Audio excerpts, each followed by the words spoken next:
지난 주일이 교회력을 지키는 교회들에게는 종교개혁 주일이었습니다. 많은 교회들이 10월 마지막 주일을 종교개혁 주일로 이렇게 지킵니다. 독일의 종교개혁자인 마틴 루터가 1517년 10월 31일 독일 비텐베르그 대학의 교회 정문에다가 카톨릭 교회의 교리를 반박하는 95개 조항의 반박문을 붙인 것을 기념하는 날이죠. 그 당시 부패하고 타락했던 로마 교회의 갱신을 목적으로 그렇게 한 겁니다. 그래서 이 일을 계기로 해서 16세기 종교개혁운동의 시발점으로 삼습니다. 이 날을 기념하면서 교회들이 이제 오직 은혜, 오직 믿음, 오직 말씀, 오직 은혜, 오직 믿음, 오직 말씀으로 교회가 세워지기를 다짐하게 되지요. 오직 은혜, 오직 믿음, 오직 말씀입니다. 그래서 독일의 루터 교회라든가 연합교회들 거의 대부분 10월 31일 전후로 해서 종교개혁 기념일로 지키고 대개는 이제 10월 마지막 주일을 그렇게 지킵니다. 지난 한 주간 개혁 혁신이 화두가 됐습니다. 세간의 뉴스의 대부분은 아마 이건희 전 삼성그룹 회장의 죽음에 집중되었습니다. 이건희 회장이 취임한 1987년 그때 10조 원이 채 못 되던 삼성그룹 매출이 이건희 회장 취임 이후 현재 315조가 됐습니다. 거의 엄청난 이 매출의 증가가 있었던 것이죠. 그리고 자산은 그 당시에 10조 원에서 지금 803조 원이 되었다고 합니다. 많은 사람들이 이건희 회장에 대해서 이야기하면서 공통적인 이야기가 혁신을 통해서 삼성을 세계적인 초인류 기업으로 변화시킨 분이다. 이렇게 입을 모읍니다. 그리고 이건희 삼성 회장의 혁신을 이야기할 때마다 나오는 단골 이야기가 있는데 바로 프랑크푸르트에서 있었던 신경영 선언입니다. 삼성이 국내 1위라는 그 기쁨에 취해 있을 때 당시 이건희 회장은 위기를 감지합니다. 그는 1993년 오사카에서 회의를 하면서 이렇게 얘기합니다. 작년 중순부터 시작해서 그리고 말까지 저는 하루에 3시간에서 5시간밖에 자지 못하면서 고민하고 있습니다. 왜냐하면 이 그룹에 위기가 찾아올 그것들이 느껴지기 때문입니다. 그런데 그 위기가 현실이 돼서 다가오기 시작합니다. 그 당시에 품질보다는 생산량을 늘리기에 급급했던 생산 라인에 불량품이 쏟아져 나오는 거예요. 더 기가 막힌 건 불량이 난 세탁기 뚜껑을 이게 깎아가지고 억지로 조립하는 장면이 찍힌 거예요. 기가 막힐 노릇 아닙니까? 이런 모습이 사내 방송으로 보도됐고요. 그의 파장이 커지게 됐습니다. 그래서 관행에 제동을 걸기 시작한 거죠. 당시 이 회장이 삼성이 세계적으로 어떤 위치를 차지하고 있는지를 좀 돌아보기 위해서 미국을 방문합니다. 그리고 미국의 대표적인 전자제품 판매점들을 쭉 도는데 충격을 받습니다. 삼성 제품이 저 진열대, 저 구석에 처박혀서 먼지를 뒤집어 쓴 채로 있는 거예요. 사람들에겐 관심 받기예요. 본인들은 국내 1위로서 자부심을 갖고 세계에 수출한다고 그렇게 자부심을 갖고 있는데 정작 가보니까 삼성 제품들은 구석 판매점의 구석에 먼지를 뒤집어 쓴 채 있는 아주 싸구려 제품으로 취급받고 있는 그런 모습을 보게 됩니다. 그때 충격을 받아서 삼성이란 이름을 반환하라, 이렇게 이야기를 합니다. 그리고는 이 세탁기 뚜껑을 칼로 깎아 조립하는 그 영상을 산에 다 방송을 하지요. 그리고는 임원진들을 프랑크푸르트로 모아서 그곳에서 신경영 선언을 하게 됩니다. 마누라와 자식 빼고 다 바꿔라. 역사적인 신경영 선언이라고 합니다. 삼성은 다 바꿔야 된다. 마누라와 자식 빼고는 다 바꿔라. 그래서 1993년 프랑크푸르트에서 시작된 신경영의 대장정 8개 도시를 돌면서 임직원 1,800명이 참여한 가운데 350시간을 토론을 하면서 어떻게 바꿔야 될 건가. 그러면서 이제 이런 얘기를 하죠. 반드시 한 명당 한 대의 무선 전화기. 그 당시에는 사실은 무선 전화기라는 게 흔하지 않았으니까요. 반드시 한 명당 한 대의 무선 단말기를 가지는 시대가 올 것이다. 전화기를 중시해야 된다. 휴대전화기를. 그러면서 삼성의 신수종 사업을 휴대전화 사업으로 전환을 하지요. 그래서 이제 애니콜 신화가 시작되는 겁니다. 그런데 기가 막힌 일이 벌어졌습니다. 1995년 3월 구미의 한 학교 운동장에 500억 원어치의 휴대전화기를 쌓아놓고 불지르는 사건이 벌어집니다.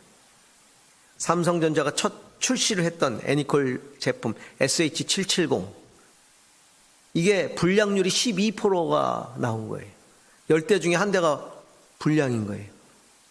그러자 15만 대, 첫 출시한 15만 대를 다 회수해서 이 사원들이 지켜보는 앞에서 화형식을 합니다. 불질러버리죠. 쓸모없다는 겁니다. 이런 제품. 그런 진통을 겪고 나온 휴대폰이 1995년 8월 전 세계 시장 1위였던 모토로라를 제치고 국내에서 51.5%의 점유율 국내 정상에 오릅니다.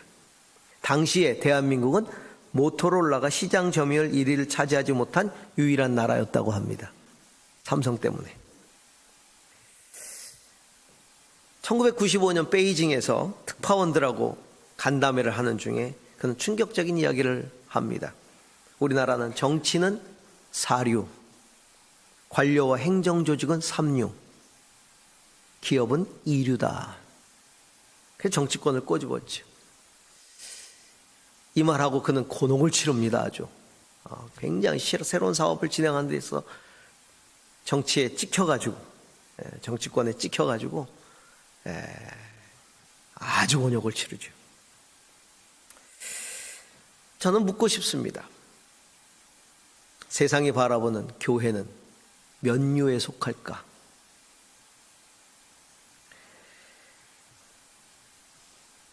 최고의 제품을 위한 이 혁신이 그가 말한 1위였던 그 기업을 초인류 기업으로 만들었지만 아직 우리나라의 정치와 관료 행정 조직은 혁신이 요원합니다.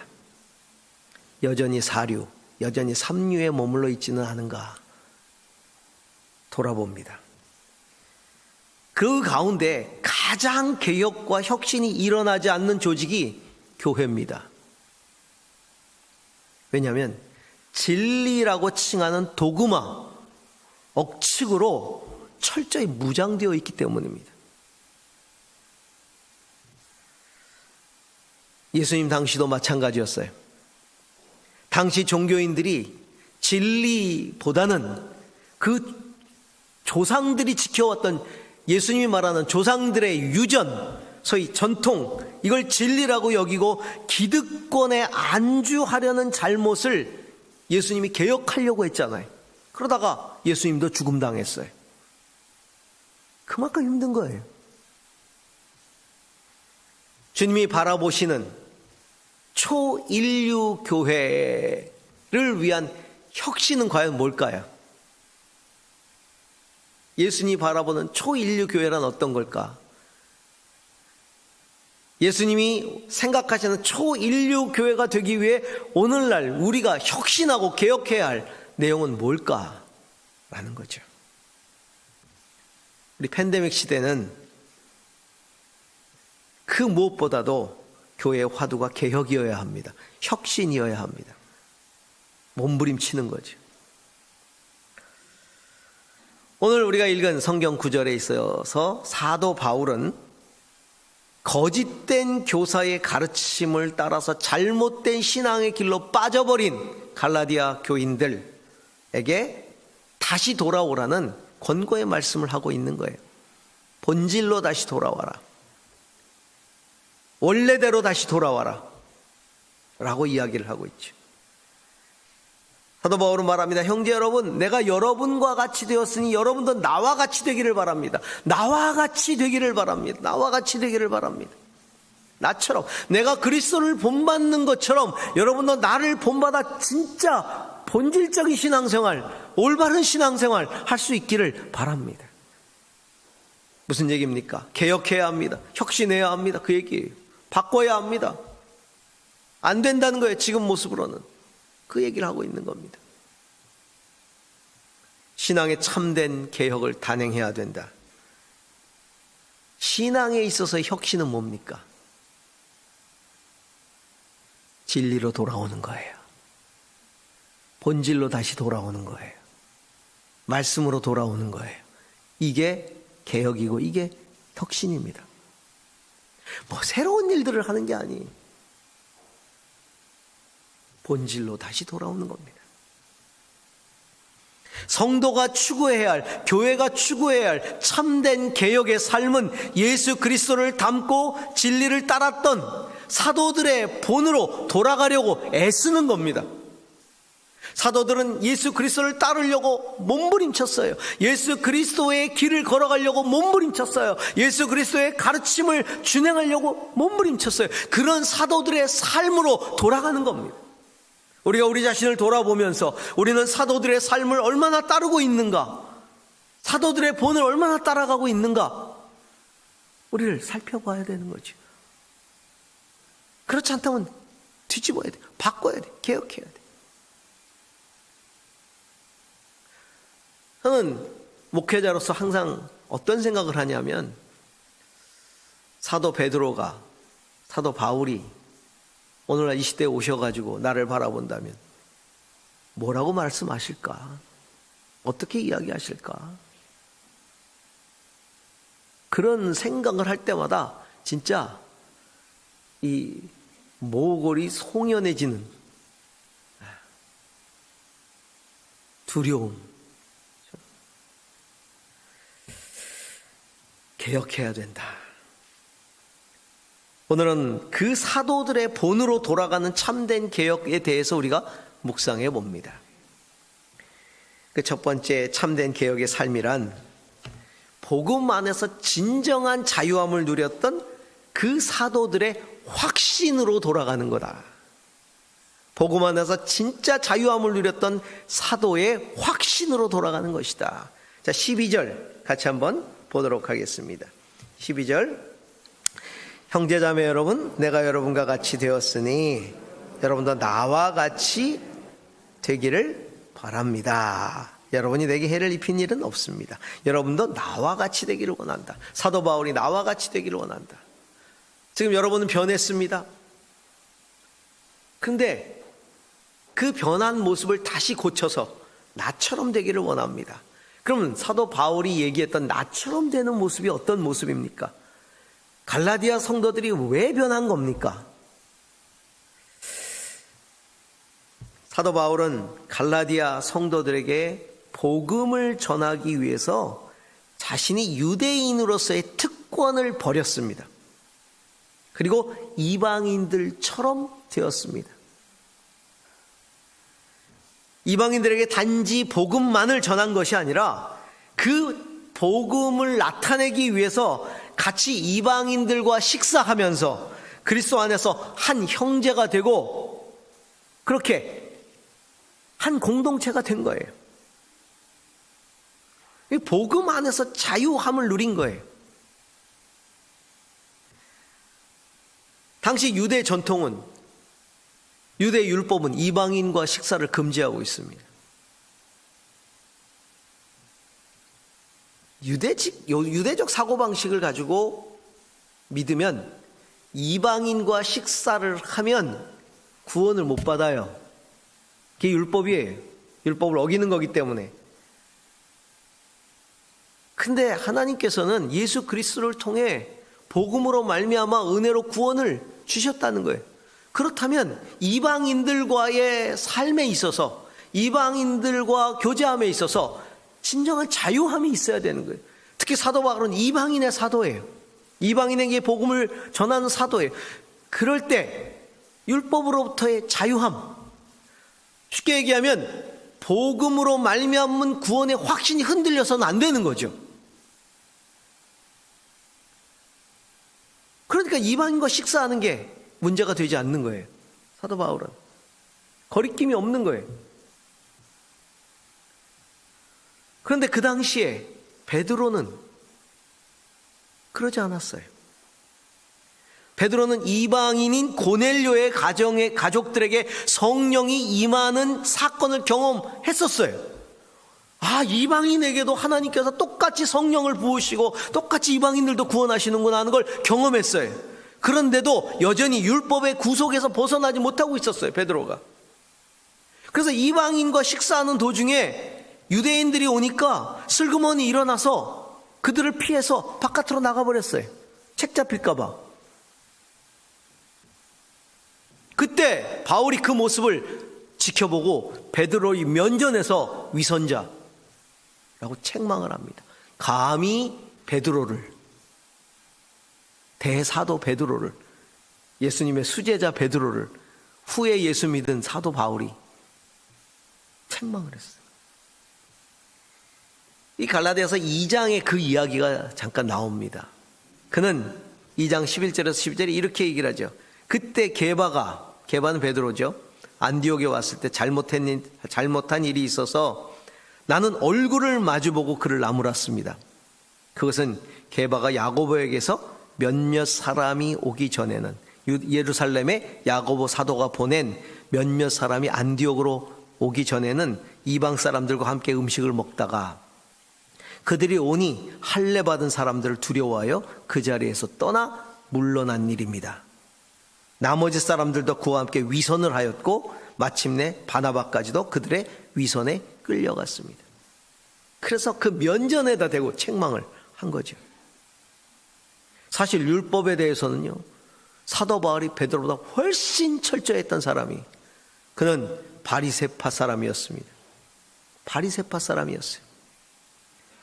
자신이 말하기를 나는 율법에 흠이 없었다 이렇게 말합니다.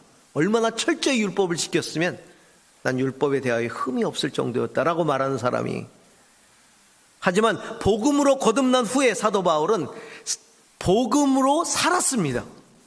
복음을 삶으로 나타냈어요. 여러분, 복음은 삶으로 나타나야 합니다. 예수님이 제자들에게 가장 주의하라고 한 것이 무엇이었습니까?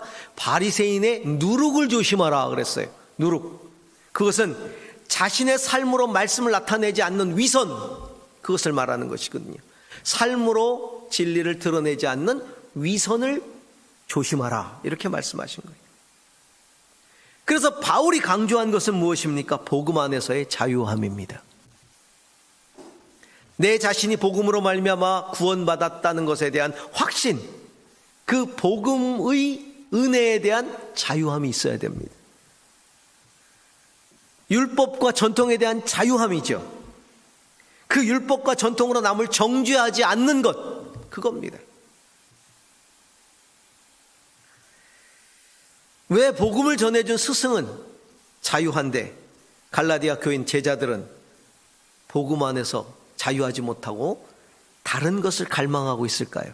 그걸 책망하고 있는 거예요. 나와 같이 되기를 원한다. 스승인 나와 같이 되기를 원한다.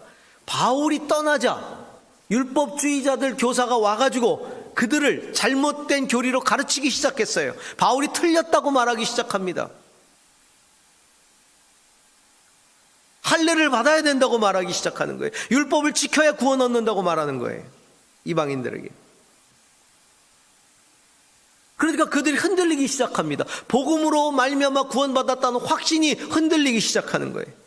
그래서 유대인들을 따라 할례를 받기 시작하고 율법을 지켜야 구원 얻는다고 생각하면서 확신이 흔들리기 시작한 거죠. 거짓 교리가 그들을 구속한 겁니다. 여러분, 참된 개혁이란 복음으로 돌아가는 겁니다. 주님의 은혜로 돌아가는 겁니다. 진리로 돌아가는 겁니다. 마틴 루터가 왜 종교개혁을 했습니까? 로만 카톨릭이 이야기하는 소위 공로주의 신앙, 그것이 구원을 주는 게 아니라는 겁니다. 그가 성경을 읽어보니 구원은 오직 은혜, 믿음으로 오는 겁니다. 말씀으로 돌아가야 한다는 겁니다. 은혜로 돌아가야 한다는 겁니다. 믿음으로 돌아가야 한다는 겁니다. 그게 진리라는 겁니다. 진짜 개혁은 복음 안에 참된 자유함으로 돌아가는 겁니다. 복음 안에서의 참된 자유함이란 복음 이외에 나를 구속하고 구원의 확신을 갖지 못하게 하는 거짓 교리들, 종교적인 관습들, 형식들, 규례들, 이것들로부터 자유하게 되는 것을 말합니다. 복음 안에 그 모든 것들을 뛰어넘어야 합니다. 제가 목회를 하는 중에 여러 경험들이 있는데 언젠가 한 가슴 아픈 경험을 한 적이 있습니다. 어떤 부모님이 울면서 제게 전화를 했습니다.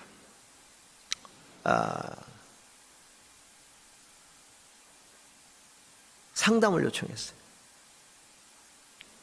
그래서 그 부모님이 저를 찾아왔습니다. 자기 딸이 이 교회를 다닌다는 겁니다.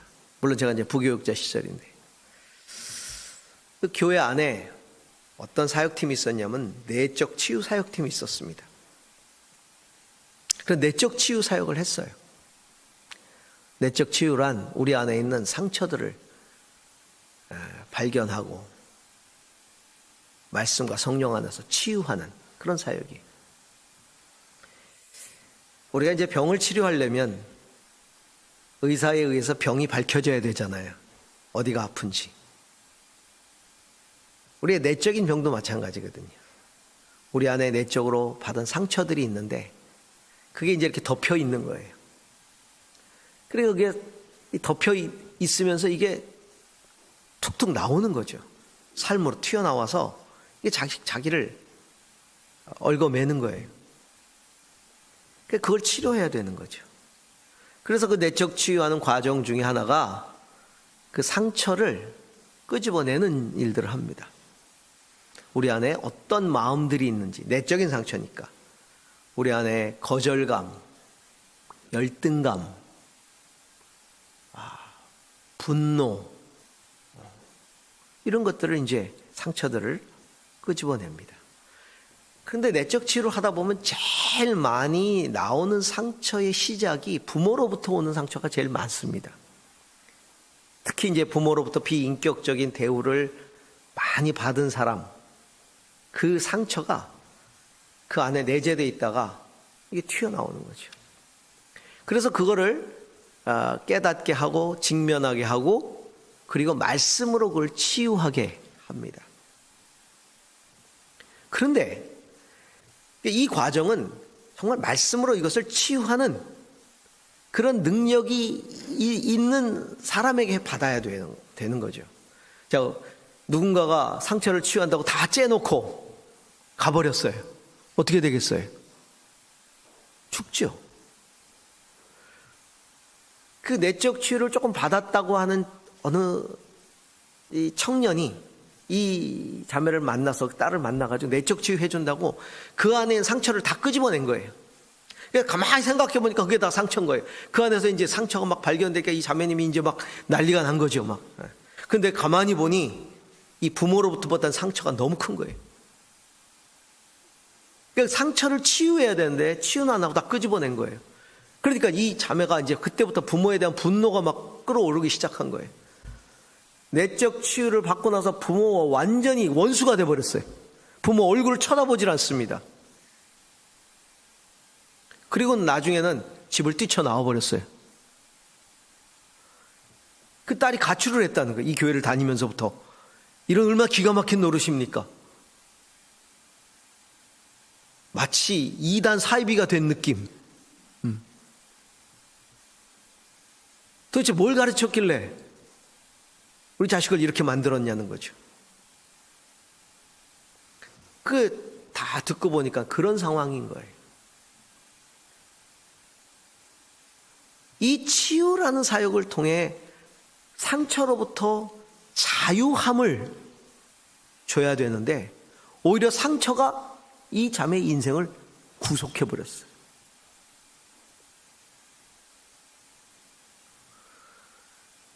여러분, 복음은 우리를 구속하는 게 아니에요. 만약에 어떤 가르침이 우리의 영혼을 구속하고 우리의 삶을 구속한다면 그거는 복음이 아니에요. 복음은 우리의 영혼을 자유하게 하고 치유하는 것이 복음입니다.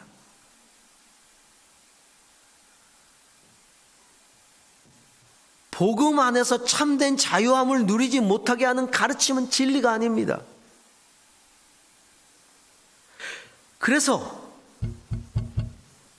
개혁이라고 하는 건, 혁신이라고 하는 건, 신앙 안에서의 참된 개혁은 복음으로 다시 돌아가는 거예요. 그 복음의 은혜로 다시 돌아가는 거죠. 그 은혜 안에서 참된 자유함을 누리도록 해주는 겁니다. 사랑하는 성도 여러분, 복음 안에서 자유하시기를 주님의 이름으로 축원합니다. 십자가의 은혜가 우리를 자유케 하는 겁니다. 두 번째로 참된 개혁의 삶이라는 건 복음 안에서 진정한 사랑을 나누었던 사도들의 삶으로 돌아가는 겁니다. 사도들의 본으로 우리가 개혁하는 건데, 사도들이 예수 그리스도를 따랐기 때문에 예수 그리스도를 따라 살았던 사도들의 삶의 본으로 우리가 돌아가는 게 진짜 개혁인데, 그것이 무엇이냐? 사랑의 삶의 본으로 돌아가는 것이다. 자, 13절부터 한번 보겠습니다. 17절까지 같이 읽습니다. 그리고 여러분이 아시는 바와 같이 내가 여러분에게 처음으로 복음을 전하게 된 것은 내 육체가 병든 것이 그 계기가 되었습니다. 그리고 내 몸에는 여러분에게 시험이 될 만한 것이 있는데도 여러분은 나를 멸시하지도 않고 외면하지도 않았습니다. 여러분은 나를 하나님의 천사와 같이 그리스도 예수와 같이 영접해 주었습니다. 그런데 여러분의 그 감격이 지금은 어디에 있습니까? 나는 여러분에게 증언합니다. 여러분은 할 수만 있었다면 여러분의 눈이라도 빼 주었을 것입니다. 그런데 내가 여러분에게 진실을 말하기 때문에 여러분의 원수가 되었습니까? 위에서 내게 말한 사람들이 여러분에게 열심을 내는 것은 좋은 뜻으로 하는 것이 아니라 여러분을 내게서 떼어놓아서 여러분으로 하여금 자기네들을 열심히 따르게 하려고 하는 것입니다.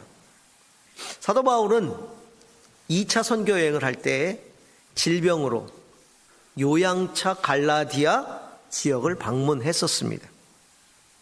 그때 바울에게는 육체의 연약함이 있었죠. 병들었다. 오늘 성경은 병들었다 이렇게 말합니다. 어떤 사람은 이 바울의 병을 간질이라고 말하기도 합니다. 학자들은 간질. 어떤 사람은 너무나 지독한 안질이라고 말합니다. 어떤 사람 두 가지를 다 가지고 있었다고 말하는 사람도 있습니다. 어찌됐든 이런 병들은 사실은 다른 사람이 볼 때는 복음을 전하는 사람, 남을 치유한다는 사람, 남을 고친다는 사람, 이 자기 자신의 병도 고치지 못하는 이 시험에 들게 하는 요소일 수도 있습니다. 그리고 접근하기 꺼려지는 그런 모습일 수도 있죠. 그런데 갈라디아 사람들은 그런 바울을 무시하지 않고 사도로 대우했고 복음을 받아들였다는 겁니다. 순수하게 사랑했다는 거예요. 복음 안에 있을 때 그들은 바울을 순수하게 사랑했습니다. 진리 안에 있을 때 순수하게 사랑했습니다. 천사같이 바울을 대했다고 말합니다. 그리스도 예수와 같이 영접했다고 말합니다. 그리고 바울을 위해서 눈이라도 빼주었을 것이라고 말합니다. 그 정도로 바울을 사랑했다는 겁니다. 그 사랑이 어디서부터 비롯됐어요? 진리 때문에 사랑한 겁니다. 진리에 서 있는 자들이 진리를 전하는 자를 사랑하는 겁니다. 여러분, 진리에 서 있으면 그런 사랑이 있어요. 지금도 제가 기억하는 신방 중에 눈물 나는 신방이 있습니다. 전도사 시절인데 어느 지역에 신방을 갔는데 그 지역이 다 철거가 됐습니다. 이제 재개발이 되는 거죠. 그래서 사람들이 다 떠났어요. 근데 몇몇 가정이 떠나지 못하고 있어요. 갈 돈이 없는 거예요. 이주할 돈이 없는 거예요. 그래서 포크레인으로 다 철거하잖아요. 그 집도 철거를 하는데 사람이 있는 걸 알고 지붕을 다 뚫어놓고서는 이제 중단돼 버린 거죠. 그 집은 사람이 있으니까. 집 구멍이 다 뚫려 있습니다. 그날 신방 갔는데 그날따라 비가 억수같이 내렸습니다. 제가 비 내리는 그 마루에서 한 구석에서 예배를 서서 드렸습니다. 그리고는 신방을 마치고 예배를 마치고 돌아가려고 하는데 전도사님 잠깐 기다리세요. 왜요? 상을 차려 나오시는 거예요. 부엌에서 상을 차려가지고 그래도 식사는 하고 가셔야죠. 그 한쪽 비가 막 가운데로 떨어져 새는데 저쪽 구석에서 상을 받고 거기서 그걸 밥을 그 성도님하고 먹는데 눈물이 앞을 가리는 거예요. 밥이 목구멍으로 넘어가질 않아요. 얼마나 가슴 아픈지. 그래도 신방 오셨는데 식사는 하고 가셔야죠.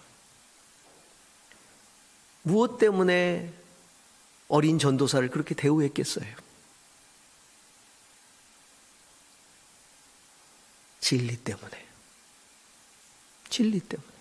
그가 진리를 믿고 있고 제가 진리를 전하는 사람이기 때문에 그런 사랑이 있는 거예요.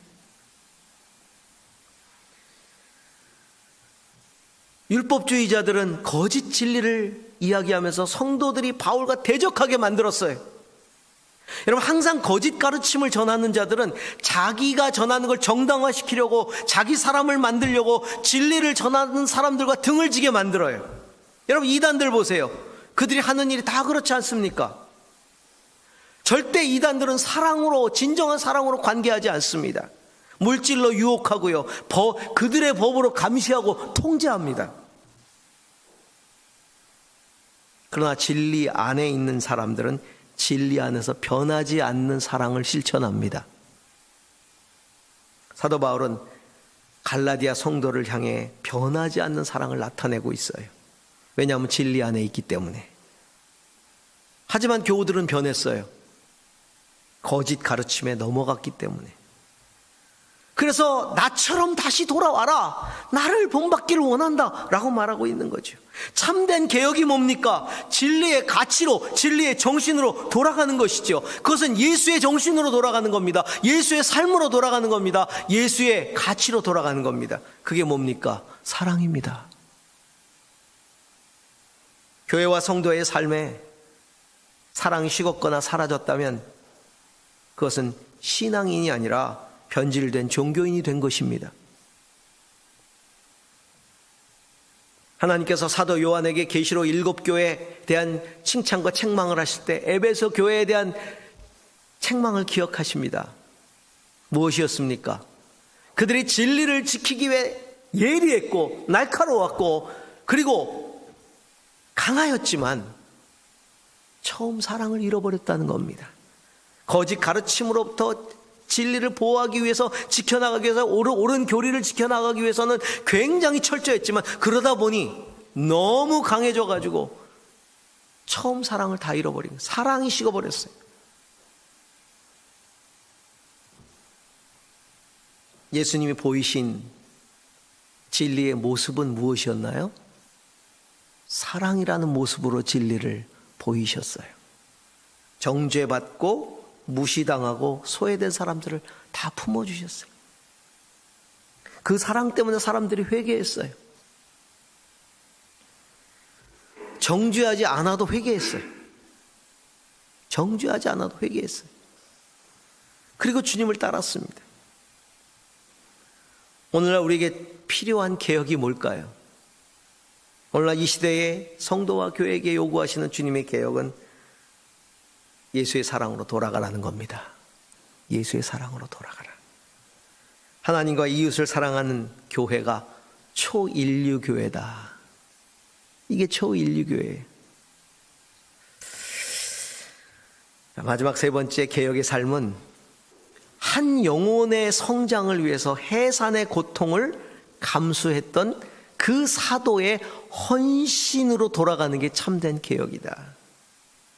자, 18절에서 20절까지 같이 보겠습니다. 그런데 그들이 좋은 뜻으로 여러분에게 열심을 낸다면 그것은 내가 여러분과 함께 있을 때만이 아니라 언제나 좋은 일입니다. 나의 자녀 여러분, 나는 여러분 속에 그리스도의 형상이 이루어지기까지 다시 해산의 고통을 겪습니다. 이제라도 내가 여러분을 만나 어조를 부드럽게 바꾸어서 말할 수 있으면 좋겠습니다. 나는 여러분의 일을 어떻게 하면 좋을지 당황하고 있습니다. 바울은 한 영혼을 포기하지 않는다는 거예요. 해산의 고통, 여러분을 하나님의 형상으로 다시 회복시키기 위해서 해산의 고통을 참아내고 있다. 그들이 하나님의 형상을 이루기까지 어미의 심장으로 그들을 낳고 돌아볼 것이다. 그 해산하는 고통으로 끝까지 품고 대가를 지불한다. 그렇게 하니까 당신들도 잘못된 길을 선택했던 걸 회개하고 다시금 돌아오라 하는 겁니다. 내가 여러분을 위해서 그렇게 해산하는 고통을 감내하고 있으니까. 쉬운 일이 아닙니다. 여러분 아시잖아요. 한번 잘못된 길로 빠졌던 사람들, 이단으로 빠졌던 사람들 다시 돌아오게 하는 일 얼마나 어렵습니까? 하지만 그렇게 해야만 하는 거죠. 자, 엄마가 아기를 낳습니다. 산고를 겪지요. 이루 말할 수 없습니다. 어렵습니다. 그런데 그 산고 가운데 태어나는 아기도 그렇게 힘들다는 겁니다. 엄마도 힘들지만 태어나는 아기도 힘든 거예요. 진리 안에서 자라간다는 것, 이게 마치 산고 속에서 아이가 태어나는 것처럼 그 과정이 힘들다는 거예요. 진리 안에 살아가는 게 쉽지 않다는 겁니다. 진리 안에서 한 영혼을 하나님의 형상으로 변화시키는 것도 해산의 고통이지만 본인이 진리 안에서 그렇게 자라가는 것도 매우 힘든 과정이라는 거예요. 싸워야 되니까.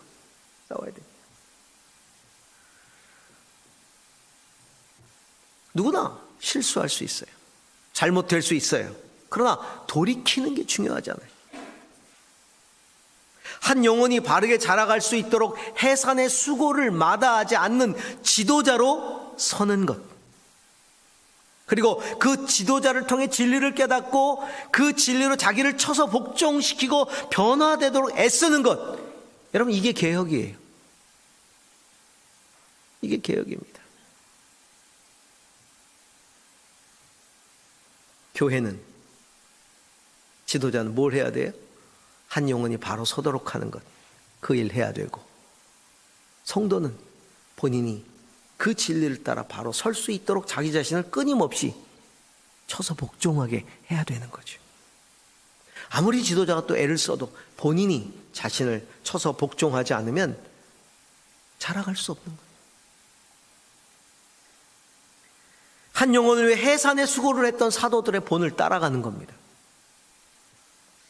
에베소서 2장 21절에서 22절에 이렇게 말하고 있죠. 그의 안에서 건물마다 서로 연결하여 주 안에서 성전이 되어가고, 우리 성도가 다 연합해서 성전이 되어가고 성령 안에서 하나님이 거하실 초소가 되기 위해 그리스도 예수 안에서 함께 지어져 가느니라. 다 지도자와 성도들이 함께 지어져 간다 이렇게 표현하고 있어요. 그래서 성전이 되는 거예요. 성전이. 거룩한 성전.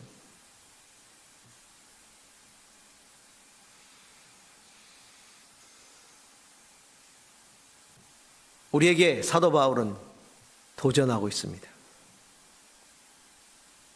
너희도 나와 같이 되기를 원한다. 너희도 나와 같이 되기를 원한다. 개혁하라. 혁신하라. 우리의 삶이 사도들의 삶으로부터 얼마나 멀어져 있는지 우리가 알아야 돼요. 그리고 다시 돌아가야 돼요. 예수 그리스도를 따랐던 사도들의 본으로 따라가야 합니다. 그런데 사람들은 개혁을 거부합니다. 예수님 때에도 개혁을 거부했고 개혁하라는 진리를 십자가에서 죽여버렸어요. 오늘날에도 쉽지 않습니다. 개혁하라 그러면 진리를 짓밟고 있습니다. 교회와 성도는 누구보다도 초인류 돼야 돼요. 초인류 성도, 초인류 교회는 예수님을 닮고 예수님의 길을 가며 예수님이 원하시는 일을 하는 게 초인류 성도고 초인류 기업입니다. 성도는 십자가의 은혜로 회복된 하나님의 형상이고 공동체는 그리스도의 몸이기 때문입니다. 우리는 하나님의 형상 그리스도의 몸으로서 그리스도의 몸이니까 그리스도가 되어야 되죠. 그렇죠. 그리스도의 손과 발이 되어야 되고 그리스도를 따라야 되고 그리스도의 길을 가야 되고 그리스도가 원하는 일을 해야 되고 그리스도의 성품을 나타내야 되고 예수님은 오늘도 우리의 머리가 되십니다. 우리를 다스리시죠. 만약에 우리가 그 그리스도의 다스림을 거부한다면 우리는 오류로 전락해버리고 맙니다. 사류도 아니에요. 사류라고 말하는 정치보다도 못한 오류가 돼버리는 거예요.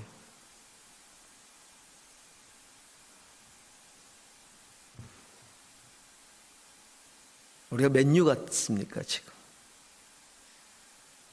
목사님 우리는 인류 아닙니까? 정신 승리하지 마시고 세상에 물어봐야 됩니다. 교회는 맨유 같습니까? 여러분 세상이 교회를 인류로 평가할 때 그 교회가 얼마나 화려한 건물을 가지고 있는지 얼마나 많은 성도가 모이는지 얼마나 화려한 일들을 하는지 그것을 가지고 세상이 우리를 평가할까요? 아니에요. 세상이 교회를 평가할 때는 그 교회가 얼마나 예수를 닮았는지. 왜냐하면 예수는 세상이 말하는 4대 성인이잖아요. 세상도 성인이라 그러잖아요. 예수를 믿지는 않아도 예수의 정신을 알잖아요. 그래서 예수의 정신 그러면 뭐라 그래요? 박애. 널리 사랑하는 거예요. 박애. 그 예수의 정신을 가지고 교회가 예수의 정신을 따라 살아가면 세상은 평가하는 거죠. 세상이 못하는 것을 하는 인류. 세상이 못하는 것을 하는 인류예요. 자기들이 못하니까. 인류가 되려면 끊임없이 혁신하지 않으면 안 돼요. 개혁하지 않으면 안 돼요. 본질로 돌아가야 돼요. 진리로 돌아가야 돼요. 복음으로 돌아가야 돼요. 복음적 삶으로 돌아가야 돼요.